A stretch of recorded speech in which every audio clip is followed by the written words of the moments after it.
Astrologer Ramakrishna Ghosh. আমার এই channel অর্থাৎ অ্যাস্ট্রোলজার রামকৃষ্ণ ঘোষ চ্যানেলের পক্ষ থেকে জানাই আপনাদের সকলকেই স্বাগত। আশা করি ঈশ্বরের কৃপায় আপনারা সকলেই ভালো আছেন। আমি বিভিন্ন রাশির মাসিক রাশিফল নিয়ে আলোচনা করছি। আজকে আমার আলোচনা বৃশ্চিক রাশি কয়েকটি ভবিষ্যৎবাণী, যা অনেকটাই সত্যি হবে। অগাস্ট 2025 বৃশ্চিক রাশির স্বাস্থ্য কেমন যাবে, তাদের শিক্ষা, প্রাথমিক শিক্ষা, কলেজ বিদ্যা, উচ্চশিক্ষা কেমন হবে, তাদের কর্ম, চাকরি বা ব্যবসা কেমন হবে, তাদের প্রেম, দাম্পত্য জীবন কেমন যাবে, তাদের ওভারঅল ভাগ্য কেমন হবে এবং তাদের আর্থিক উন্নতি কেমন হবে, ব্যয় কেমন হবে এবং তাদের সব কিছু কেমন যাবে, সেটা নিয়েই কিন্তু আমার আজকের আলোচনা। আপনাদের কাছে অনুরোধ, ভিডিওটি কেটে কেটে দেখবেন না, তাহলে পরিপূর্ণ আলোচনা কিন্তু পাবেন না। কারণ ভিডিও শেষে আপনাদের যে সমস্যা রয়েছে, দেখুন বৃশ্চিক রাশির কিছু ভালো দিক রয়েছে এই মাসে, আবার কিছু খারাপ দিকও আছে। সেই সমস্যা থেকে বেরিয়ে আসার কী রেমেডি রয়েছে সেটা ভিডিওর শেষে আমি আলোচনা করব। ভালো লাগলে অবশ্যই ভিডিওটিতে লাইক, কমেন্ট, শেয়ার, সাবস্ক্রাইব করে সবাইকে দেখার সুযোগ করে দিন। বেল আইকনে প্রেস করে রাখুন, যাতে নতুন ভিডিও আপলোড হওয়ার সাথে সাথে আপনাদের কাছে একটা নোটিফিকেশান পৌঁছে। যাই হোক, আমি বলবো বৃশ্চিক রাশি কালপুরুষের হচ্ছে অষ্টম রাশি, এই রাশির অধিপতি গ্রহ হচ্ছে মঙ্গল। বৃশ্চিক রাশি মানুষ কিন্তু খুব জেদি হয় এবং এরা অনেক দিন মনের মধ্যে রাগ পুষে রাখে। ক্যাকড়া বিচার মতো পিছন থেকে আক্রমণ করার কিন্তু একটা টেন্ডেন্সি এদের থাকে। এদের ওপর কেউ কোনো অন্যায় করলে এরা সেটা করে থাকে। বৃশ্চিক রাশির মানুষরা কিন্তু অনেক খারাপ জায়গা থেকে অনেক বড় জায়গায় পৌঁছে যেতে পারে। এইটা হচ্ছে রহস্যময়, এই হাউস থেকে বিচার করা হয়। রহস্যময় একটা রাশি বলা যেতে পারে। এই রাশির মধ্যে মানুষদের মধ্যে স্মৃতিশক্তি কিন্তু একটু কম থাকে। চন্দ্র এই রাশিতে নিজস্ব হয়। এরা একটু কল্পনাপ্রবণ মানসিকতা হয়। এদের ক্রিয়েটিভ কাজ অনেক সময় ভালো হয়। যাই হোক, স্বাস্থ্য নিয়ে বলার আগে আমি বলবো গোচর ফল। বৃশ্চিক রাশির অধিপতি মঙ্গল কিন্তু একাদশে, চতুর্থে রয়েছে রাহু, পঞ্চমে রয়েছে শনি বক্র অবস্থায়, দশমে রয়েছে কেতু, নবমে রয়েছে বুধ এবং রবি। রবি এদের দশমপতি, বুধ হচ্ছে এদের অষ্টমপতি এবং একাদশপতি। এদের অষ্টমে রয়েছে বৃহস্পতি, শুক্র। বৃহস্পতি এদের দ্বিতীয় পতি এবং পঞ্চম পতি, সে অষ্টমে। এই অবস্থান ভালো না, আবার শুক্র যুক্ত হয়ে আছে। 21শে আগস্ট শুক্র কিন্তু এদের নবমে গোচর করবে, আর 17ই আগস্ট রবি এদের কিন্তু নবম থেকে দশমে গোচর করবে। যাই হোক, এই হলো ওভারঅল গোচর ফল। আমি প্রথমে বলবো, স্বাস্থ্যের ক্ষেত্রে ইমিউনিটি পাওয়ার থাকলে আপনাদের কিছু সমস্যা কিন্তু দেখা যাবে। ইনডাইজেশন প্রবলেম, কনস্টিপেশন, ফ্যাট জাতীয় কোনো সমস্যা, লিভারে এই জাতীয় সমস্যা আসতে পারে। খাবার দাবারের ওপরে আপনাদের কিন্তু নজর দিতে হবে। নিয়মিত যোগব্যায়াম করুন, এক্সারসাইজ করুন, হাঁটাচলা করুন, তাহলে শরীর অনেকটা ভালো রাখা কিন্তু সম্ভব হবে। এরপরে আমি বলবো আপনাদের এডুকেশন। আপনাদের চতুর্থ স্থানে রয়েছে রাহু এবং পঞ্চমে রয়েছে বৃহস্পতি।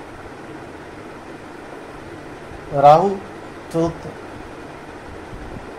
যার জন্যে আমি বলবো আপনাদের প্রাথমিক শিক্ষার জায়গায় কিছু বাধা কিন্তু দেখা যাচ্ছে। মন একটু ডাইভার্ট হয়ে যাওয়া। পঞ্চমে শনির অবস্থান কিছু না কিছু অবস্টাকেল কিন্তু বিদ্যার ক্ষেত্রে দেবে। কিন্তু নতুন জ্ঞান অর্জন, যারা টেকনিক্যাল এডুকেশনের সঙ্গে যুক্ত, তাদের কিছু সাফল্য আসা, বিদ্যার প্রতি একটা অ্যাট্রাকশন আসা বা দূরে গিয়ে কোনো পড়াশুনো করার ক্ষেত্রে কিন্তু সফলতা রয়েছে। তবুও বলবো পঞ্চমপতি অষ্টমে মন কিছুটা কিন্তু ডাইভার্ট হয়ে যাবে। উচ্চশিক্ষার ক্ষেত্রে সফলতার যোগ রয়েছে। রিসার্চমূলক কাজের সঙ্গে যারা যুক্ত, তারা ধীরে ধীরে কিন্তু উন্নতির জায়গা কিন্তু তৈরি হচ্ছে। এরপরে বলবো আপনাদের আর্থিক উন্নতি। আপনাদের দ্বিতীয়পতি অষ্টমে, দেখুন আর্থিক জায়গায় আয় যতই হোক না কেন, ব্যয় কিন্তু ব্যয় বেশি হয়ে যেতে পারে। সেভিংস কিন্তু ঠিকমতো হবে না। সেই জায়গাটা কেয়ারফুল থাকতে হবে। অপ্রয়োজনীয় অর্থ ব্যয় করা থেকে কিন্তু আপনাদের দূরে থাকতে হবে, নাহলে কিছু সমস্যা কিন্তু সেভিংসের ক্ষেত্রে হতে পারে। সন্তানদের স্বাস্থ্য নিয়ে কিন্তু একটু চিন্তা থাকবে। সন্তানের স্বাস্থ্য কিন্তু খুব একটা ভালো যাবে না।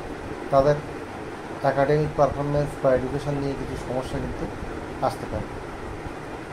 সন্তান নিয়ে আপনারা কিন্তু এই মাসে একটু উদ্বিগ্ন থাকবেন। আর বলবো আপনাদের যেটা বলবো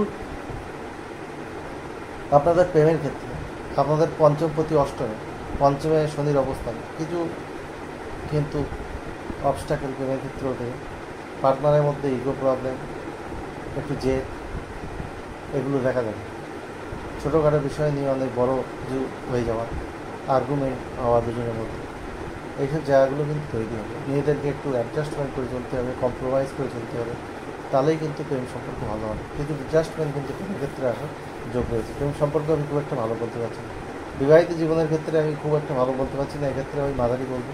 কারণ সপ্তমপতি আপনাদের শুক্র, সে কিন্তু অষ্টমে রয়েছে। 21শে আগস্টের পরে সে নবমে যাবে, তখন বিবাহের জায়গাটা একটু ভালো হবে। কিন্তু প্রকৃত ভালোবাসা পেতে কিন্তু এই মাসে আপনাদের কিছু সমস্যা থাকবে, যেহেতু পঞ্চমপতি অষ্টমে রয়েছে, পঞ্চমে শনি বক্র অবস্থান রয়েছে। প্রকৃত ভালোবাসা বা পার্টনারের সাপোর্ট পাওয়া সেক্ষেত্রে কিছু সমস্যা কিন্তু ইঙ্গিত দিচ্ছে, বা পার্টনারের শারীরিক জায়গায় কিছু সমস্যা হওয়া, বা পার্টনার থেকে কোনো কারণে সাপোর্ট পরিপূর্ণ না পাওয়া, সেই সব জায়গা কিন্তু দেখা যাচ্ছে। বিবাহিত জীবন আমি খুব ভালো বলতে পারছি না, মিডিওকার বলবো। এরপরে আমি বলবো আপনাদের কর্মক্ষেত্র। আপনাদের কর্মক্ষেত্র কিন্তু দুর্দান্ত, বিশেষ করে মাসের দ্বিতীয়ার্থে যখন রবি আপনাদের দশম স্থানে যাবে, তখন কর্মের জায়গা কিন্তু ভালো হবে। যারা কর্মের চেষ্টা করছেন বেকার, তাদের কিন্তু কর্মপ্রাপ্তির যোগ রয়েছে। যারা গভর্নমেন্ট বিভিন্ন কম্পিটিটিভ এক্সামে বসছেন, তাদের কিন্তু এই 17ই আগস্টের পরে কিন্তু সফলতার একটা জায়গা তৈরি হচ্ছে। ভাগ্যের ক্ষেত্রে বলবো, আপনারা ভাগ্যের সাপোর্ট 70-80% অবশ্যই পাবেন। কারণ আপনাদের যে ভাগ্যবতী চন্দ্র 2 দিন 6 ঘন্টা অন্তর রাশি পরিবর্তন করে, কিন্তু সেখানে আপনাদের দশমপতি রবি রয়েছে, এবং আপনাদের অষ্টমপতি এবং একাদশপতি বুধও রয়েছে। ভাগ্যের উন্নতি কিন্তু আপনারা পাবেন, বা যেসব কাজে ভাগ্যের প্রয়োজন হয় সেই সব কাজে আপনারা এগোতে পারেন। কিন্তু আপনাদের ব্যবসার ক্ষেত্রে বলবো, আপনাদের সপ্তমপতি আপনাদের অষ্টমে, 21শে আগস্টের পর ব্যবসার জায়গায় আপনাদের ডেভেলপমেন্ট হবে, কিন্তু ব্যবসার কারকগুলো ভাগ্যস্থানে রয়েছে, যেটা সফলতা দেবে আপনাদের ব্যবসার ক্ষেত্রে। ইনভেস্টমেন্ট করার ক্ষেত্রে একটু ভেবে চিন্তে করবেন, একটু ধীরে ধীরে ইনভেস্টমেন্ট করুন, যদি ইনভেস্টমেন্ট নিতান্তই করতে হয়। আর পার্টনারশিপ বিজনেসের ক্ষেত্রে কিছু সমস্যা কিন্তু ইঙ্গিত দিতে পারে। তাই বিজনেসের ব্যাপারে আমি বলবো, খুব ভালো না হলেও মিডিওকার রয়েছে। ব্যবসা ক্ষেত্রে আপনাদের ইনকামই হবে, অসুবিধা কিছু নেই, কিন্তু এই মাসে তো অর্থ সেভিংস তেমন ভালো নেই, সেই জায়গাটা আপনাদের কেয়ারফুল থাকতে হবে। আর আপনাদের বলবো, উপাদান জায়গাটা ভালো রয়েছে, কিছু কিছু ক্ষেত্রে আপনাদের একটু সমস্যা কিন্তু দেখা যাচ্ছে। কী করলে আরও ভালো থাকবেন? আপনাদের অবশ্যই লাল রঙ, গোলাপি রঙ এবং ক্রিম রঙ বেশি ব্যবহার করতে হবে। হলুদ রঙ, সোনালি রঙ বেশি ব্যবহার করুন। প্রতিদিন বৃহস্পতির বীজমন্ত্র পাঠ করুন, ওম গ্রাং গ্রিং গ্রোং সব গুরুবে নাম। প্রতিদিন হনুমান চালিশা পাঠ করুন। আর শনির বীজমন্ত্র প্রতিদিন পাঠ করুন, পশ্চিম দিকে মুখ রেখে, খোলা আকাশের নিচে, সূর্যাস্তের পর। ওম ক্রাম ক্রিম ক্রোম শ্বাসনিশ্চয় হবে। আগস্ট 2025 সব বৃশ্চিক রাশি মানুষের জীবন সুখ সমৃদ্ধ আনন্দে ভরে উঠুক, ঈশ্বরের কাছে এই প্রার্থনা করি আজ এখানে শেষ করছি। আপনারা সবাই ভালো থাকুন, এটাই কাম্য। আবার খুব তাড়াতাড়ি আমি নতুন আলোচনা নিয়ে আপনাদের সামনে হাজির হব। আজ এখানেই শেষ করলাম।